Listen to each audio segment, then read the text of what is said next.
Everything was normal last night.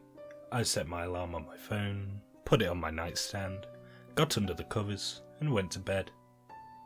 I woke up, but things were different, which is perhaps an understatement. My phone alarm was set to an hour after I remembered setting it. Whatever, right? Things like that happen all the time.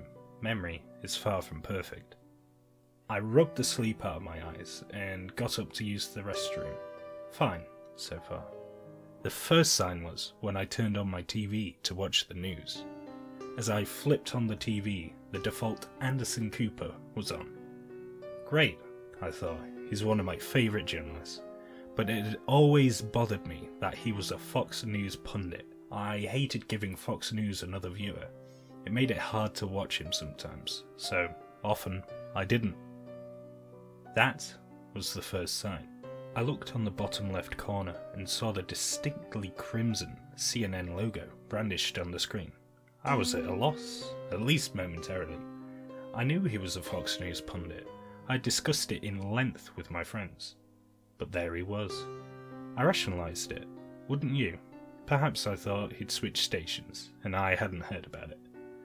Somewhat satisfied with that rationalisation, and happy with the upgrade in a job description for Anderson Cooper, and now I wouldn't have to feel bad watching him, I decided to listen to him as I turned around to prepare a bowl of cereal. The Mueller investigation into whether President Trump colluded with the Russians has just hit the 1-year mark and appears to have no signs of stopping with us now. I froze. What the fuck did he just say?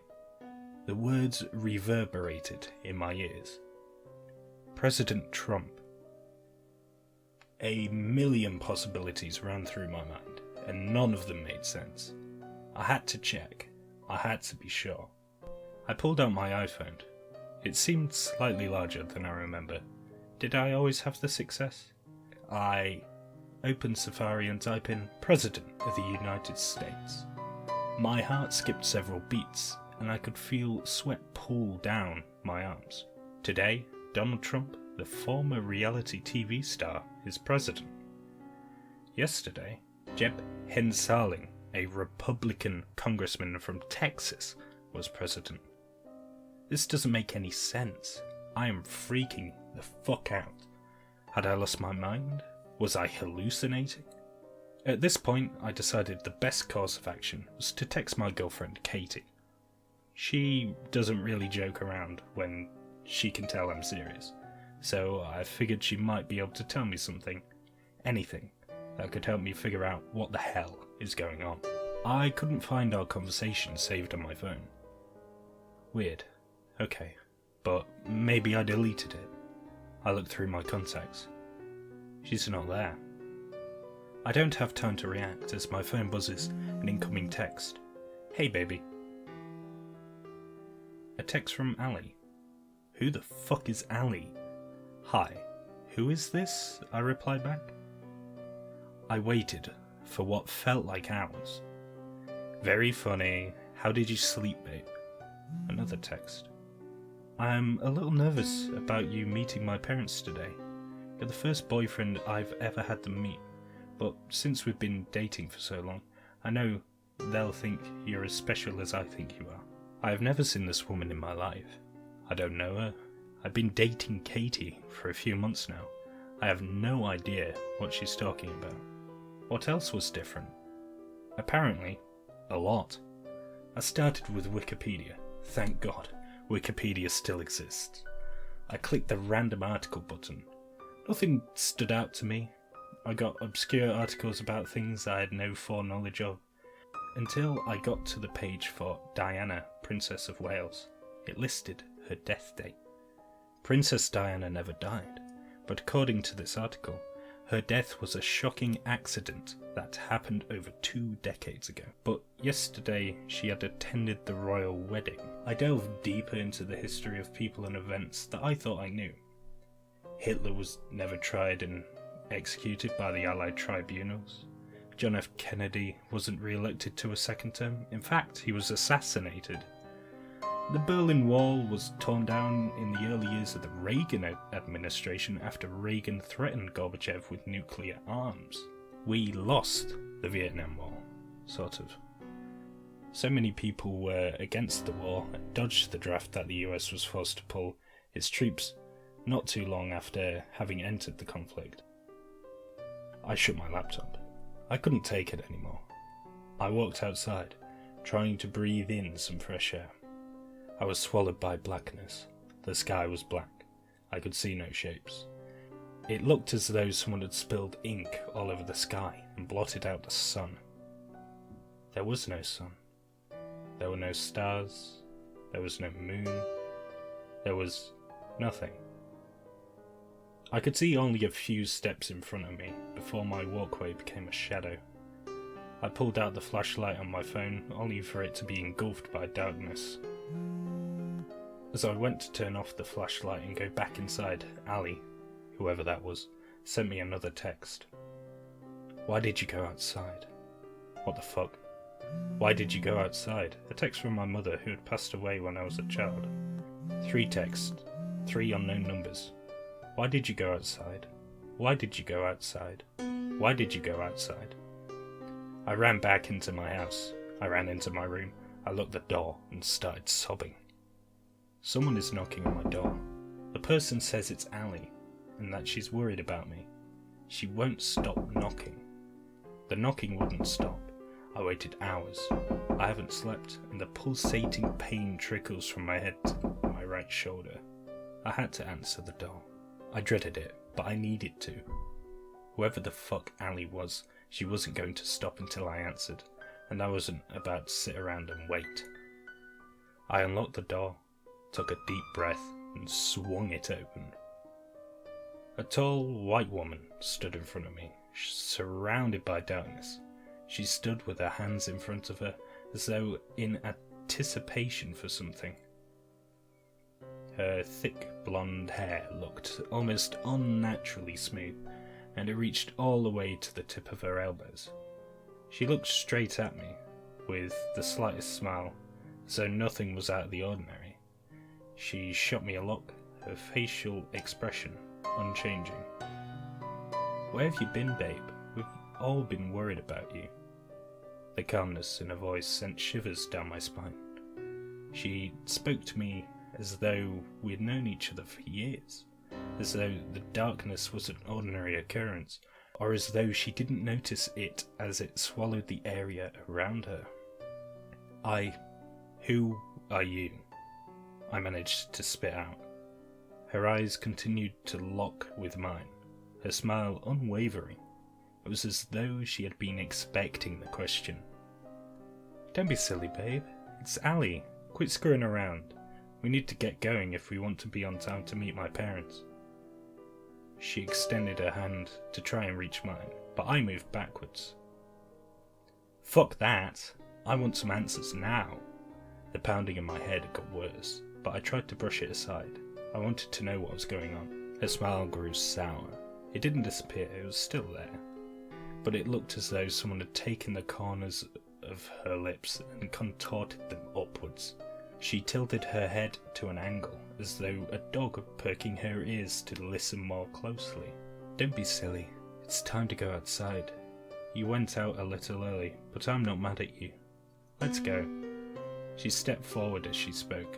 I took a step backwards. I need you to go outside if you want to make it on time. I want you to make a good first impression on my parents. Go outside. Another step forward. Another step back. She was entering my house. Let's go. Now. Her voice grew deeper and darker.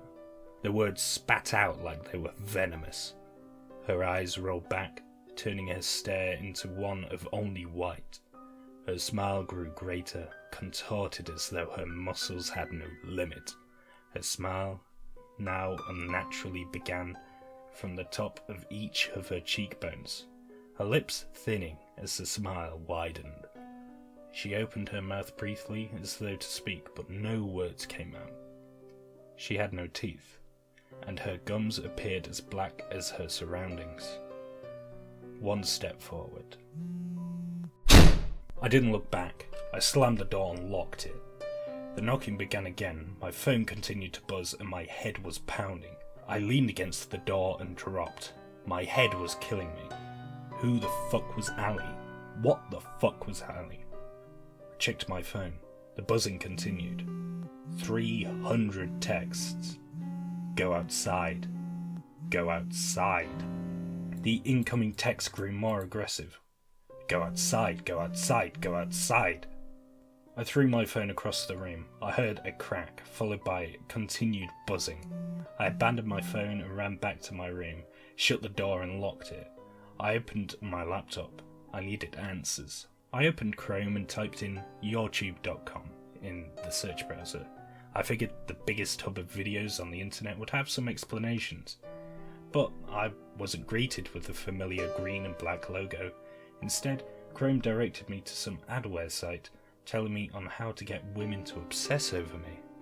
I decided to Yahoo YouTube and found that the name was apparently changed to YouTube.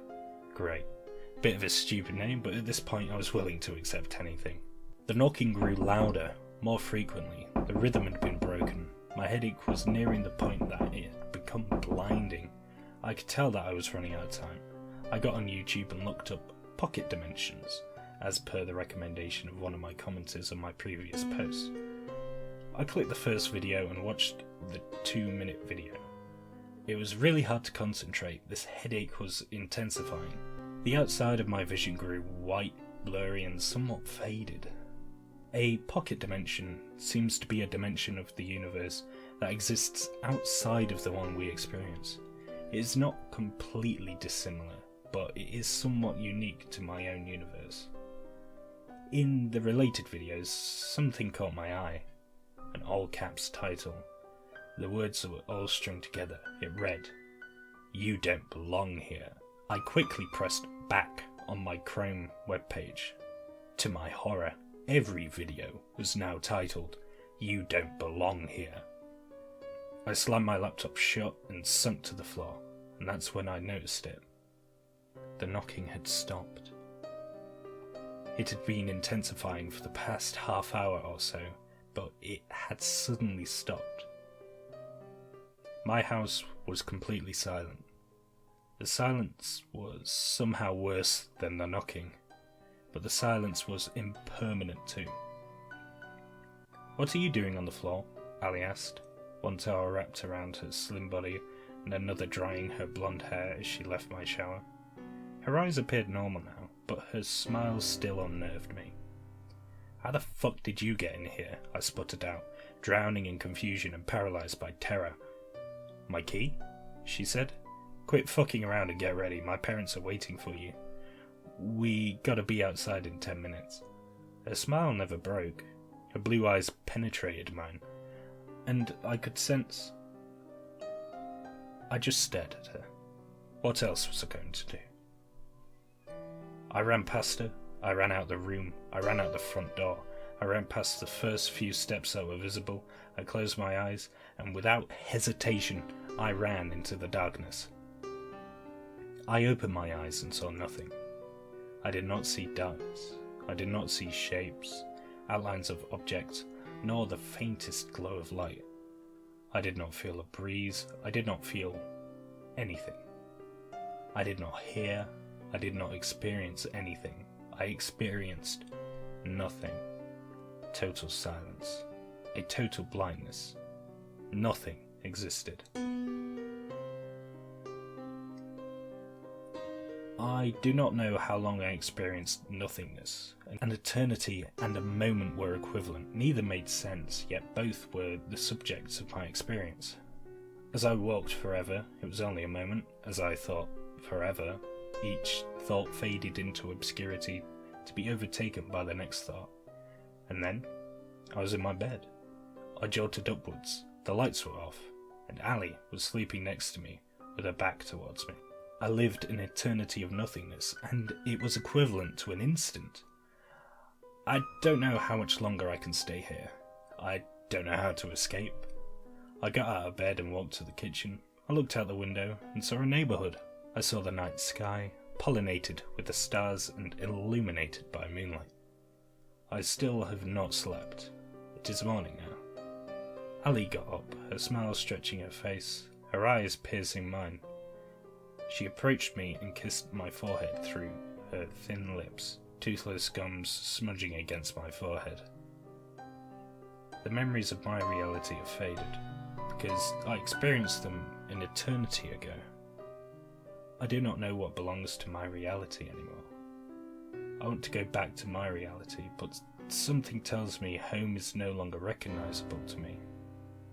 Babe, get ready. We're gonna go meet my parents. It's time for me to go outside.